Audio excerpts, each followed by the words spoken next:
Hey everyone, it's Joe from Gadgetry Tech, and it's Prime Day. I'm making a quick video tonight. I'm recording this at like 1 in the morning because I wanted to spend some time researching the sales to help you make some decisions. This is like a Cliff Notes version of a lot of products that are on sale, but it's mainly focused on headsets because I review a lot of them. So I thought I'd save you the time. A lot of the time, if you see a Prime Day deal and you're like trying to find out if it's worth buying or not, you tend to do some research, and I don't want you to feel like you're not getting the info you need fast enough. So this is like a Cliff Notes version. I have in-depth reviews on a lot of this stuff, but anyway, let's kick it off. Now I'm going to go from the lowest price to the highest price gaming headset, and then talk about some gaming accessories or parts at the end. Talk about headphones because there's a few Audiophile headphones on sale, Bluetooth DAC, and a SSD. So let's get into it. So the first headset on the list is the HyperX Cloud Stinger. This is a $20 headset right now with the sale. That is a ridiculously cheap price. And at that price point, it doesn't even matter who makes it. That's cheap for a headset. But you're getting the Cloud Stinger, which is actually a pretty exceptional headset for the money. The sound quality is decent. The microphone's okay. It's rather thin sounding. But what's nice about this for 20 bucks is it's competitive if you need it to be, at least competitive enough for a first-person shooter. It has good bass, sparkly highs, kind of like a V-shaped headset. And because it's analog, it can plug in on an Xbox controller, PlayStation controller, and it even comes with this little splitter cable here to make it plug into a PC, even if you don't have a combo port on your PC, meaning the microphone and the headphone work on a single plug. So for 20 bucks, you really can't fault it. It's not the best headset out there, obviously, but it's punching well above its weight at this price. So easy suggestion, hard yes at 20 bucks if you're on the fence. Now the next headset jumps up in price just a little bit. It's basically doubling at this point, but this is the SteelSeries Nova 1, and you can get it in white or black. I really like the white finish on it. So I like the Nova 1 because it's comfortable, and if you don't need like super bassy headset for the price, you just want something that you can wear every day, this has a decent enough microphone. It's extremely comfortable. It's competitive because SteelSeries has excellent driver matching. So if you're worried about first-person shooter, these are actually still quite nice. These just don't have super punchy bass, and the treble tuning's a little weird. That's me being picky, but as a casual everyday headset, it's a great option. So $42, I've seen them hit this price before. It just because it's on Prime Day doesn't mean it's the lowest it's ever been. But in the 40s, it's an acceptable purchase. I think the Nova 1's actually a really nice headset. Now, where it gets a little bit murky, though, is if you go just a few dollars higher. Right now, the SteelSeries Arctis Prime is $45.99. I like the Arctis Prime. This is built off the older generation Arctis lineup before they switched to the Nova. The Prime has better bass. So if you've ever owned a Nova 1, 3, or 5, whatever before, and you felt like it wasn't having enough bass, the Prime is actually quite punchy. The only downside to the Arctis Prime is the treble is also sharper. So if you are sensitive to really sparkly treble, then stick with the Nova 1 because they're very comparable as far as how they feel in your head. But if you're okay with the little bit sharper treble, or you typically add treble when you're adjusting your own sound, then I would just consider the Arctis Prime here, which is $45.99. That's a great deal. It actually uses the same drivers in the much more expensive but discontinued Arctis Pro that used to be like, $250? So this was like a stripped down version of the Pro driver technology. So you actually get pretty good sound. Microphone's just okay. Microphone's kind of soft. So if you are a soft-spoken person, then again, just go with the Nova 1. This one's fine if you're talking loudly like what I'm doing now, but not for a whisper. So then at $50, you have the Astro A10. Now, I would personally pick the Nova 1 or the Arctis Prime from SteelSeries over the A10 for myself. However, if I was buying this as a gift for someone who wants something very durable, or if you're getting this for a kid, the A10 not only scales well on size, it adjusts to very small heads and medium-sized heads fairly well. I wouldn't get this for a large head. But this thing's built like a tank. The headband is crazy durable. The hinge design is very strong, so it'll hold up over time. And just because it's durable doesn't mean it's not comfortable. The clamp force isn't bad, but the ear pad quality is great as well. So I think even though the ear pad opening is a little bit smaller, again, if you're getting it for a kid, they'll still enjoy wearing it because it is comfortable. And again, because this is analog, you can plug it into any controller for console, and that does include the Nintendo Switch, just like the other analog headsets. But it'll also work with PC. So pretty versatile, and for the price, it's not bad. I would just again, it kind of depends what's more important, sound-wise, comfort, durability, etc. So now we step up to the HyperX Cloud 2. Now the Cloud 2 has been out for a long time, and I think it's a great headset. At $59, it's an exceptional value because you get this little DAC here, which gives you some adjustability. Now the Cloud 3 has some improvements overall. I prefer the Cloud 3, but I wouldn't pay $40 more just to get the Cloud 3 over this. This is a better value once it's on sale. And what's cool about this particular headset is it has much stronger bass than all the others, but it's still not muddy sounding. It has an excellent detail retrieval, and you can use this for casual games, competitive games. It doesn't really matter. It's a great value headset, and I think probably one of the HyperX kind of with these sales starts to lead a little bit as far as bang for your buck goes. But I do want to show you this one. So this is the Razer Black Shark V2. I liked the V2. It's kind of like a comfy, bass heavy, sit back and relax type headset. The microphone is actually really nice on this headset as well. And it also comes with a little USB dongle. I do not like the Razer software. It has been problematic for me in the past, and I had issues with the Black Shark V2. I own pretty much most of the ones I've covered, but I didn't really use the software with this. I just kind of plugged it in. If you want more bass, like really heavy bass, the Black Shark V2 is great, but it's also extremely comfortable, so you can wear this for a long period of time. Not designed to work on Xbox, although you can unplug this little adapter here.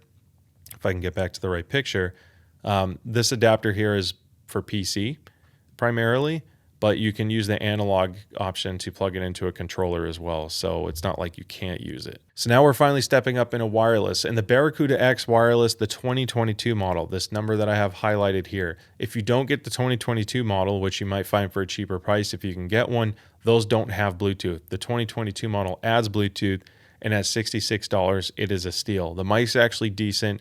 It's pretty comfortable. Clamp force is moderate to a little bit high, but I can still wear these for a long period of time. They have good battery life, 50-hour battery life. You can get it in different colors here, but I think this is a great value at $66. The downside is it's not wireless on Xbox. I didn't pull this up because there's a potential reliability issue, but if you are curious about the Razer Kyra Pro, which I think is about $70 for Xbox, it works well. It's very similar idea to the Barracuda X. However, it does not. It's known to have some weird bugs or issues like crackly sounds once in a while. There are some people where the headset just failed on them, and I didn't want to recommend it. If you're willing to take the gamble and just know that you have a warranty, it's not bad. It's a good value for Xbox if you need to have wireless, but otherwise, this is better, the Barracuda X for PC and PlayStation. So then we step up to the Corsair HS80 wireless. At $100, this is like the best wireless microphone you're going to get, even if you double the price. It is an exceptional microphone. It's class leading. It's been class leading for a long time. Now, what holds the HS80 back is purely from an audio performance perspective. It's a flat sound. It's not terrible, but it's not dynamic. It's not super clear. It's just kind of like a boring middle range sound, but it's totally fine for casual stuff. I can still enjoy it. I've played Call of Duty on this. I have one here. The green screen, that little background removal is wiping it out. I like the HS80. To me, if you're getting a headset that you want to use for work a lot, there's killer features with the HS80. As soon as you turn it on, it connects like instantly.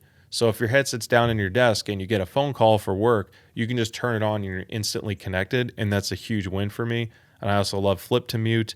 The range isn't bad, but when you're within like 30 feet, the connection quality is great.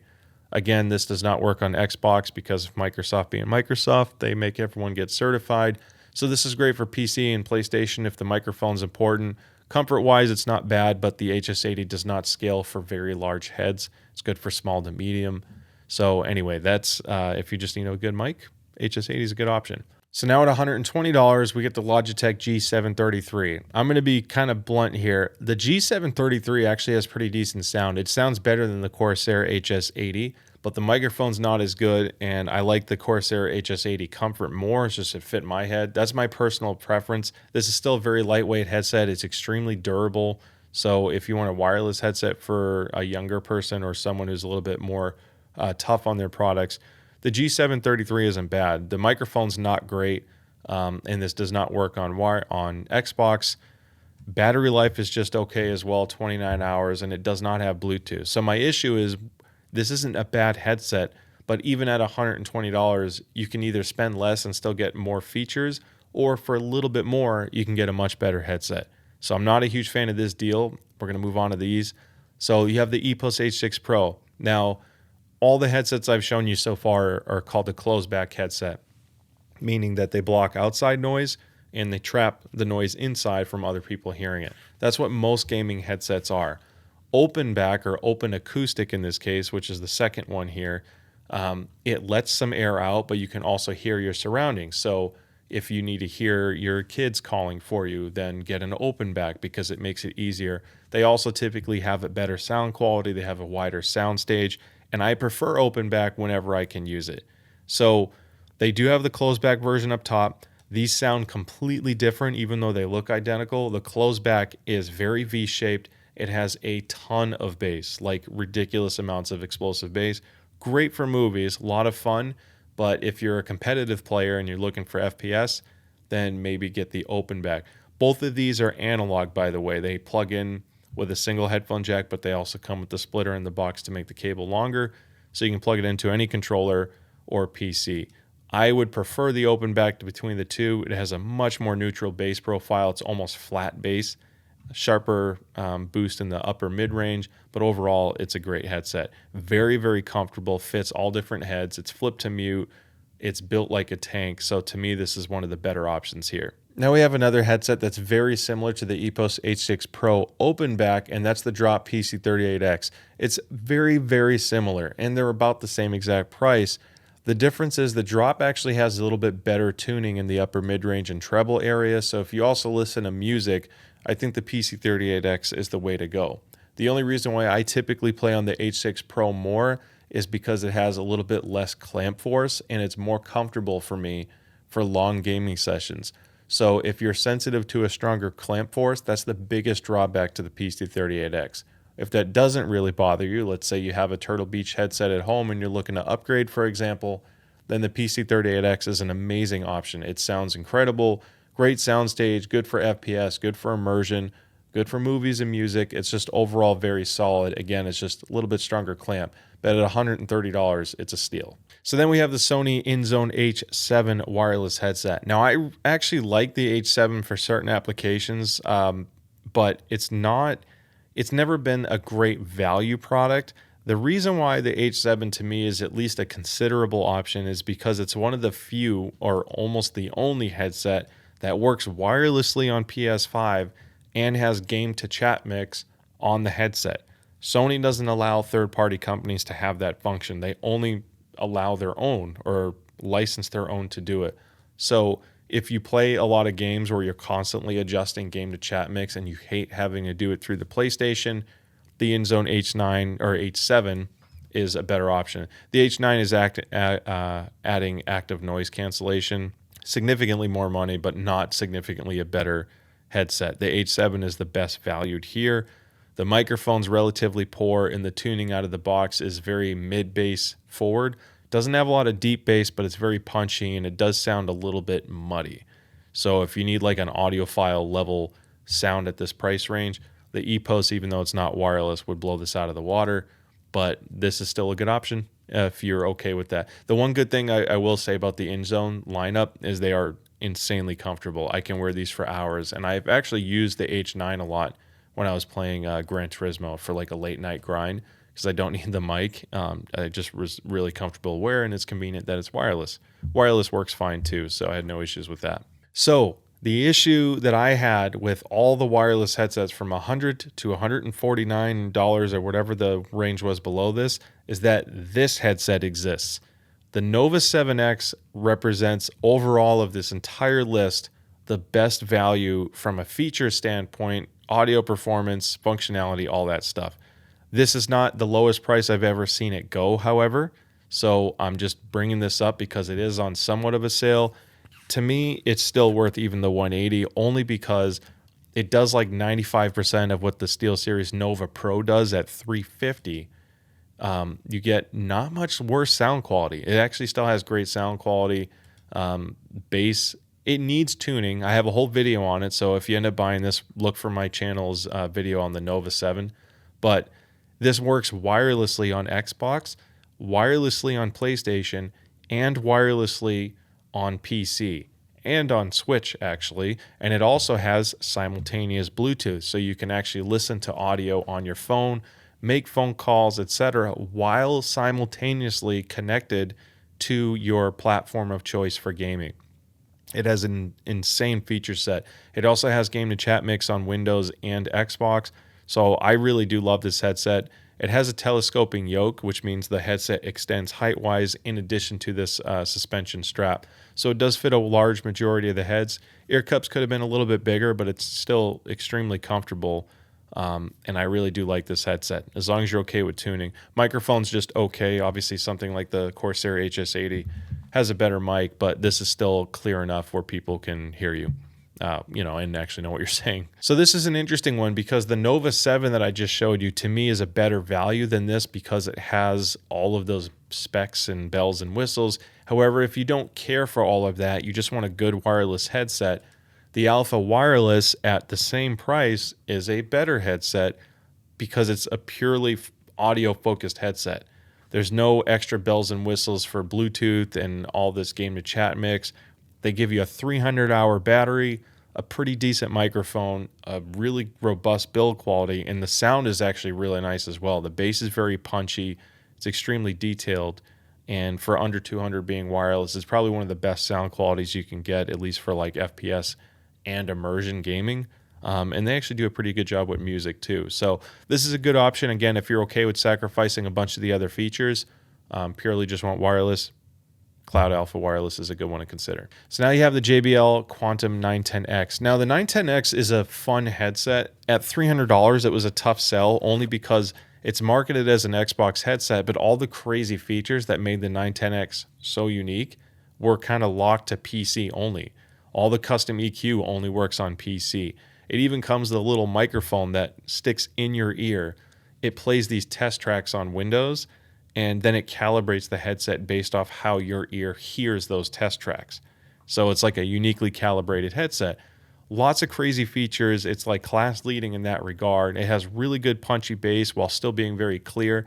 So the sound profile is fun, but a lot of the features don't even work on console. So it's still not a bad headset. I think at $150, it's a fair price now. I wouldn't have paid the $300 for it just because the features are kind of limiting if you're actually using it for console. But overall, it's not bad. I would still pick the Nova 7s or the HyperX over this if I only had to own one headset. But if you already have a headset and you want something different, the JBL is a really fun pick. It's like a party headset, in my opinion. Then you have the Stealth 700 Gen 2. This is not on a Prime deal, but it is on sale right now from $200. The Stealth 700 Gen 2 Max has a stronger clamp force than all the others I've discussed so far, so it kind of like bear hugs your head. If you're okay with that, the sound quality is actually great. It's one of the few that can still have really good bass and still be able to very quickly pinpoint footsteps. So from an immersive and competitive standpoint, it's an excellent headset. It also has simultaneous Bluetooth, and you can do some custom settings via a mobile app, which is one of the few or only ones so far, I think, as we've ascended up all of these models that let you do that. So it's a fun headset. I've seen it go on sale for lower.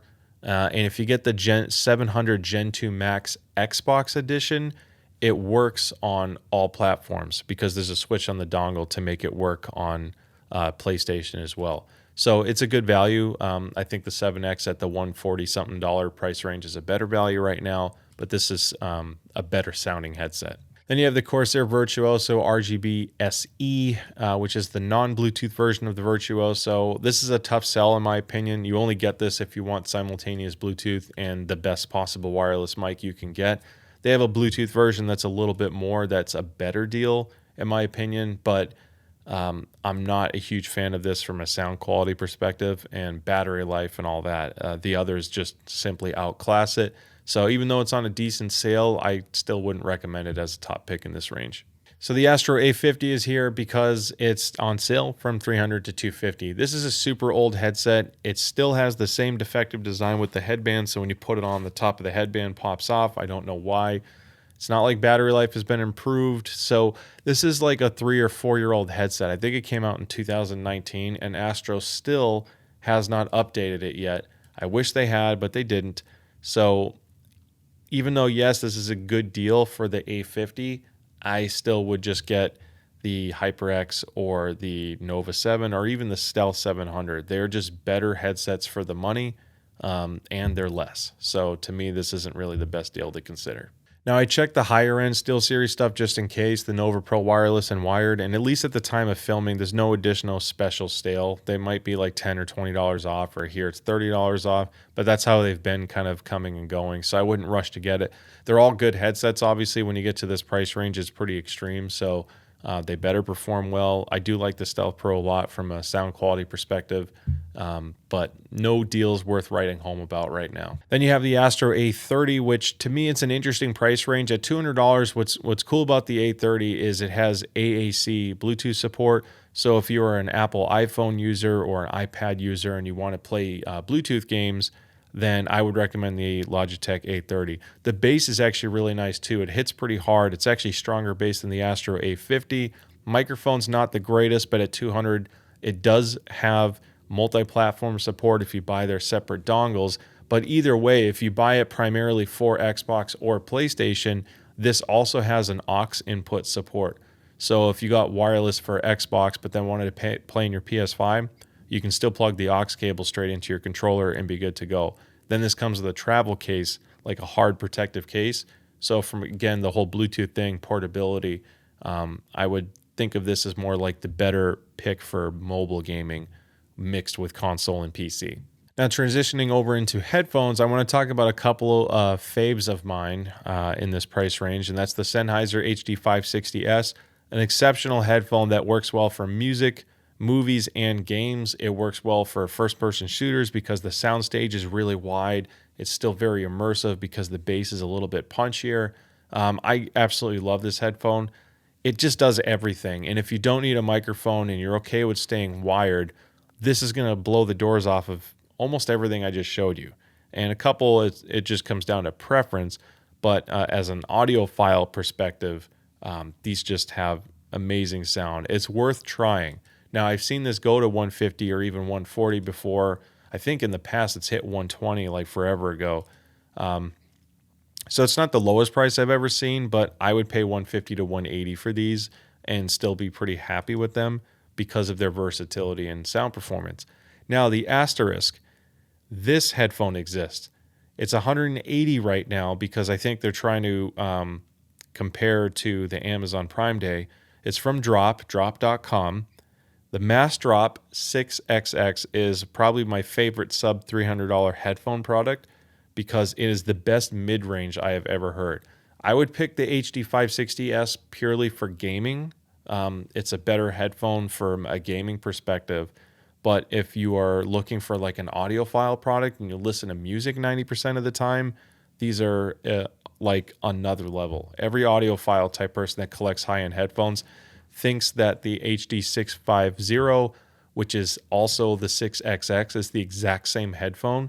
Drop just made a cheaper version of it, but it's literally the same product. So at 180, you're basically getting a $400 or $500 headphone that's been out for years, but still is like the gold bar in this price range. So this has a flatter sound. Don't expect any deep, punchy bass. It rolls off. And don't expect overly sharp highs. The HD560S from Sennheiser is a little bit more mid-forward, so to some people it can be a little strong.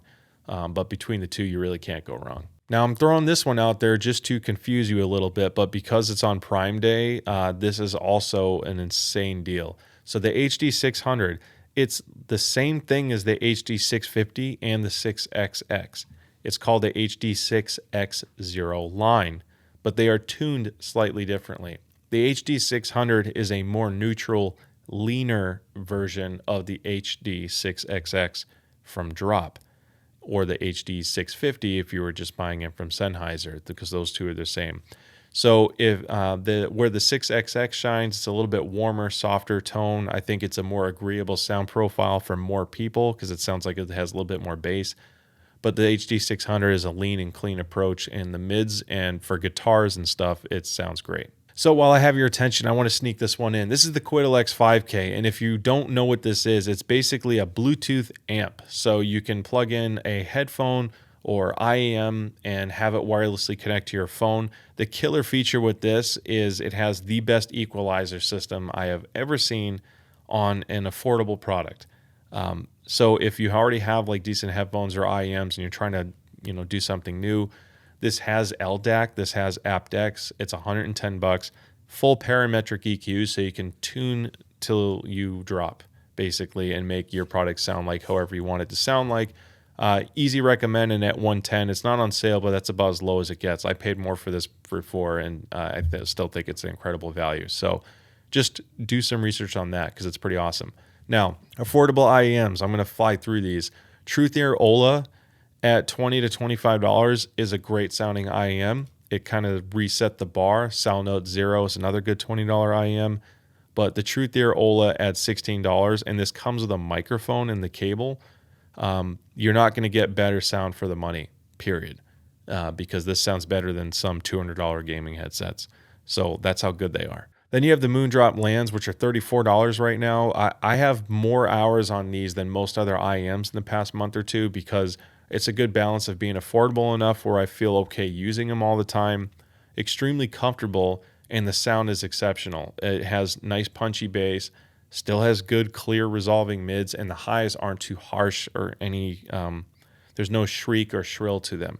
So you can use these to listen to a lot of different stuff, and you get a bunch of different ear tips in there. I can wear them for hours, so it's an easy recommend. IEMs have been like coming along and getting so much better year after year that don't let the price fool you. This does not sound like a $33 product. They sound much, much better. Now, stepping up a little bit more into the Truth Ear Hexa for $68. I've seen them go for this price before, honestly, even a week or two ago. So this isn't a real Prime sale. It's just on sale on Prime Day again. But at $68, it's not bad. It's comparable to me to the Zero Red, which I recently reviewed. I like the Zero Red's bass better. It sounds incredibly clean and punchy, but the Hexa is just a little bit more resolving and more detailed in the mids and treble. So whereas the Red here at $55, which is not on sale but still less money, I think some people like the bass of the Red more.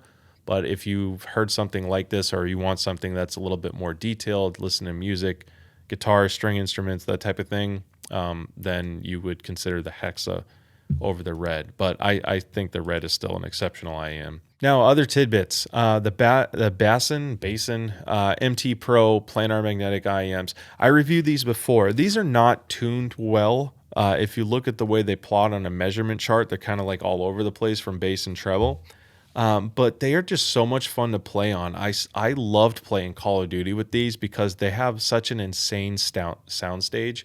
So if you want like a sense of space and vastness to your music or content, gaming, etc., I think the Truth Ear Reds are tuned better from a musical perspective and tonality. It's more accurate, but these sound a little bit more lively, like you're actually in the space that you're playing or experiencing in. They're just a fun product, but it's not like the only IEM I would own. It's a good second IEM because of the unique sound presentation. They're just a blast. Now, Elgato has a bunch of sales going on right now. You get the web cam, which is okay.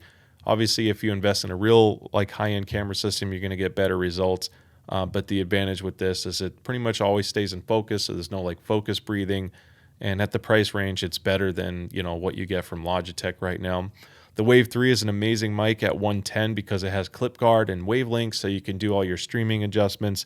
It has an audio mixer. You can yell into it and it won't distort, and it comes with a stand, so you can literally just plug it in with the USB cable. It's not a bad mic. Now, if you don't want to use the stand, their boom is on sale for $70. I use the low profile version. That's actually what's holding this microphone right now, but it's not on sale.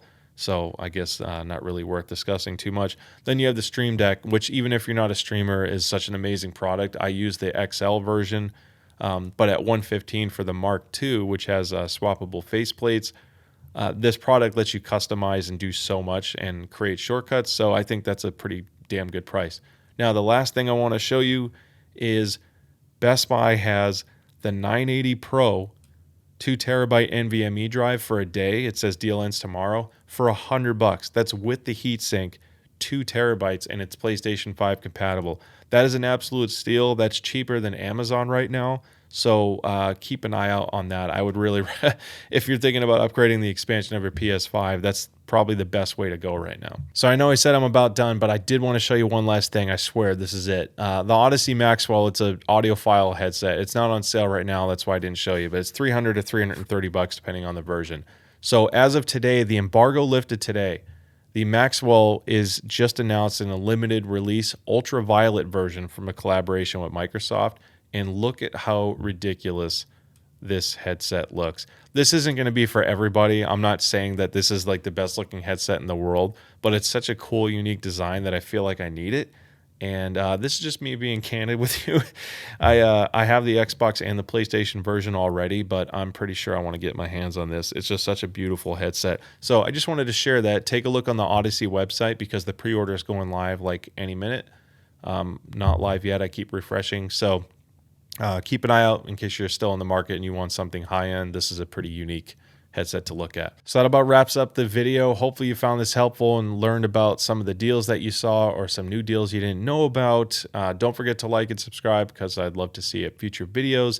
And as mentioned, I will have links in the description for pretty much all the products that I just discussed to help you find it. Again, that helps support the channel, but buy it however you want. With that being said, thank you so much for watching, and I'll see you next time. Bye.